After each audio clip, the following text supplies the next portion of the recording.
ये कहा जा रहा है कि अब साइफर वाले केस के अंदर, और ये बड़ा जी स्ट्रांग केस है, इसके अंदर चेयरमैन तहरीक इंसाफ को सजा, और वो भी 1 महीने के अंदर अंदर, क्योंकि तरमीम जो हुई ऑफिशियल सीक्रेट एक्ट में सुना दी जाएगी और हो जाएगी केस। दूसरी तरफ तो ये कहा जा रहा है ना जी, बड़ा स्ट्रांग केस है।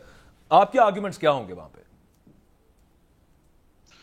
देखिए, ये बुनियादी तौर पर ये केस हो या बाकी जितने केसेस हैं, खान साहब के खिलाफ कोई केस भी मेरिट के ऊपर नहीं बनाया गया।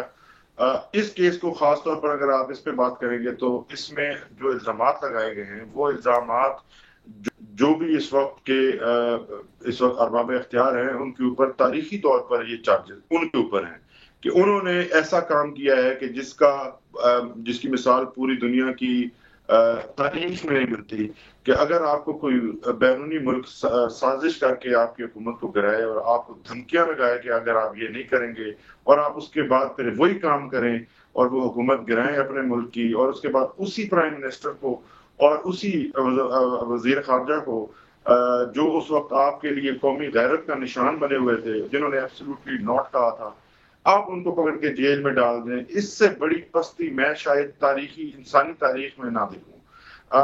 अब आए आप इसकी मेरिट्स की तरफ, तो मेरिट के अंदर जो इसके अंदर एफआईआर के अंदर जो एलिगेशन लगाए गए हैं, खास तौर पर उन एलिगेशंस में से कोई भी जुर्म अगर आप स्पेशल सीक्रेट एक्ट उठा लें या पाकिस्तान पीनल कोड उठा लें या कोई भी और पीनल प्रोविजन या कानून उठा लें, कहीं से किसी डेफिनेशन के मुताबिक वो जुर्म नहीं बनता।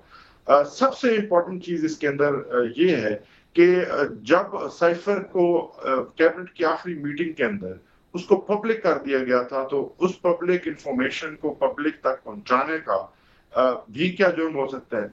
ये इतने बड़े सवालात हैं, इतने सीरियस सवालात और हैं। जो और साहब उस लेकिन पे उससे भी मैं बड़ी सॉरी बात टू ये है कट यू कि है, उन्होंने वो बीच में मजाक वो ये बनाया है कहते हैं अपना भी और कि अपने। मार्च के अंदर साइफर आया था। मार्च के 27 मार्च को गालबन एक जलसे में वो चेयरमैन तहरीक इंसाफ ने बता दिया था कि साइफर आया, और उसके मंदरजात भी बता दिए थे। डी क्लासिफाई उसको अप्रैल के अंदर किया। ये आर्गुमेंट दूसरी तरफ से आता है। देखिए जी, मैं आपसे जो अर्ज कर रहा हूँ ना, वो ये है कि इनकी जो एक प्रेस रिलीज थी उसके अंदर साइफर के नंबर और कोड्स तक बताए गए। नंबर जो है वो साइफर नंबर फला फला फला जो है वो बताया गया। अब ये है असल इंफॉर्मेशन जो जो जो आपको टेक्निकली आपको नुकसानदेह पहुंचा सकती है, कि जो आपको साइफर सिस्टम का नंबरिंग सिस्टम है आप एक्सपोज कर रहे हैं। इसके बारे में खान साहब ने कभी कोई बात नहीं की। खान साहब ने एक जनरल इंफॉर्मेशन के ऊपर बात की है। मैं इसकी मिसाल इस तरह से दूंगा कि अगर नई दिल्ली से आपका सफीर जो है आपको आज ये एक साइफर भेजे कि जनाब दिल्ली में इंफॉर्मेशन ये है कि आप पर हमला हो रहा है, और वहां से उन्होंने एक धमकी अमेज ये बात कही है कि आप ये काम करें, अगर आप ये नहीं करेंगे तो क्या उसके ऊपर खामोशी अख्तियार की जाएगी? क्या यहाँ पे पाकिस्तान में वजारत खारजा जो है वो चुप साथ लेगा?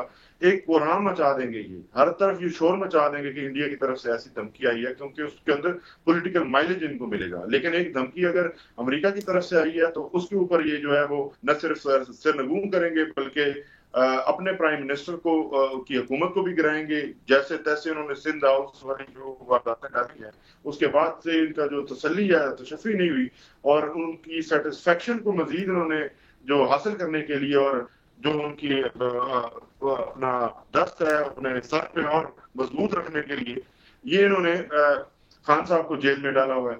और शाह महमूद को, जो उस वक्त फॉरेन मिनिस्टर थे, जिनका इस काम से या इस इंफॉर्मेशन के साथ कोई लेना देना नहीं है, अगर कोई बात कहीं पे जैसे एलिगेशन लगाए गए हैं, एक तो आप इस केस के अंदर ये अपने किसी स्टांस के ऊपर खड़े नहीं होते।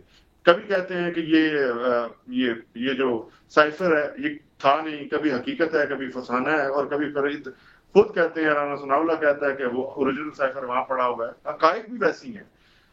जो उसकी इंफॉर्मेशन की या जो उसकी डीकोडेड फॉर्म थी, जिसको जिसको आप ये समझ लें कि सिर्फ एक ट्रांसलेशन थी, उस ट्रांसक्रिप्ट का आगे पीछे होना, वो इमरान खान उसके कस्टोडियन कभी भी नहीं थे। प्राइम मिनिस्टर थे वो कोई अर्दली नहीं थे, वो कोई उसके पीयर नहीं है प्राइम मिनिस्टर हाउस के जिसके पास रिकॉर्ड हो, और रिकॉर्ड कीपर नहीं थे। तो ये बात करना कि इमरान खान उसके कस्टोडियन थे, वो उसके कस्टोडियन को पता होगा कि वो कॉपी कहाँ पे है। जब हुकूमत खत्म हो जाती है तो हुकूमत खत्म होने के बाद उसका कोई भी जो है प्रीवियस जो है रिकॉर्ड, वो कभी आपने ये नहीं देखा होगा कि किसी पिछले ऑफिस होल्डर से उसे पूछा जाए कि वो रिकॉर्ड कहाँ है। इसकी मिसाल एक और मैं देता हूं कि अदालतों के अंदर मुख्तलिफ जजेस आते जाते रहते हैं। और उनका जो रिकॉर्ड है वो कोई और रिकॉर्ड कीपर रखते हैं, तो क्या अगर एक अदालत में से जज का ट्रांसफर हो जाए और नया जज जाए और उसको फाइल ना मिले तो वो पिछले जज के ऊपर पर्चा दे देंगे। जज ने तो कभी उसको रिकॉर्ड रखी नहीं होता। तो ये एक मजाक केस है। मकसद आपको मालूम है, इसके पीछे जो मकसद का फरमाया है वो अच्छा इंतजार साहब, मैं थोड़ा सा अपनी इंफॉर्मेशन में इजाफा करना चाह रहा हूँ। जहां तक मेरा ख्याल है ये 27 मार्च 2022 को हुआ, उसके बाद पीडीएम की हुकूमत आई, 2 सलामती कौंसिल के इजलास हुए। 18 महीने बाद अगर वो ये क्राइम था, जो कि मेरी इतला के मुताबिक साइफर गुम हो ही नहीं सकता, वहीं पड़ा है वजारत खारजा के पास एज इट, तो 1.5 साल पर्चा दर्ज क्यों नहीं कराया गया? और क्या महकमा वेदर कहता है अगली इतवार को बारिश होगी और बारिश नहीं होती तो उन पे भी सीक्रेट एक्ट के तहत मुकदमा हो सकता है। तू अल्लाह के कामों के निजाम में अमल दखल कर रहा है, बारिश तो हुई नहीं।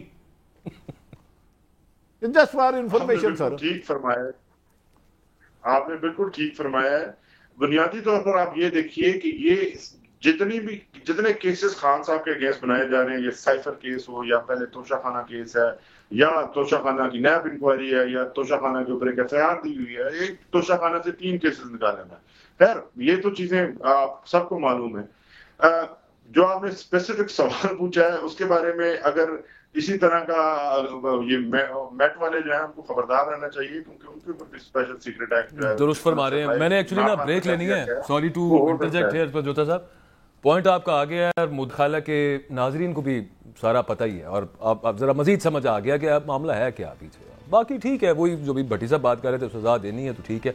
हाँ, आगे मईशत को कंट्रोल कैसे करना है, मसला असल वो है हुजूर, उसका कुछ कीजिए, क्योंकि वहां पे कुछ समझ नहीं आ रहा कि मामला आगे बनना क्या है। चेयरमैन, सदर, तीनों इस वक्त केसेस चल रहे हैं, डिफरेंट केसेस चल रहे हैं। और जो चेयरमैन तहरीके इंसाफ का मामला है ना, वहां पे तो साइफर का मुकदमा आपको पता है कि तोशाखाना में रिलीफ मिला, क्योंकि फैसला ही ऐसा बूदा फैसला था। और लेकिन उनको जेल के अंदर ही पता चला कि उस पर जुडिशल हो चुका है, वहां पे ट्रायल स्टार्ट हो गया साइफर वाले मामले के हवाले से। अब वो जो साइफर में जो लॉ अट्रैक्ट किया गया है वहां पे, वो है ऑफिशियल सीक्रेट्स एक्ट। उसमें जो तरमीम हुई है वो 2 बड़ी मेजर तरमीम है उसके अंदर। एक उसके अंदर ये है कि ट्रायल 30 दिन के अंदर खत्म किया जाएगा, यानी कि कंक्लूड किया जाएगा ट्रायल, सजा दी जाएगी। दूसरा ये है कि स्पेशल कोर्ट बनेगी। वो जो जेल के अंदर इस वक्त समाअत कर रही है वो स्पेशल कोर्ट ही है, और 30 दिन के अंदर कहा जा रहा है कि सजा होगी। इसमें मैक्सिमम सजा भट्टी साहब 14 साल है और अप टिल 14 ईयर सजा मिल सकती है।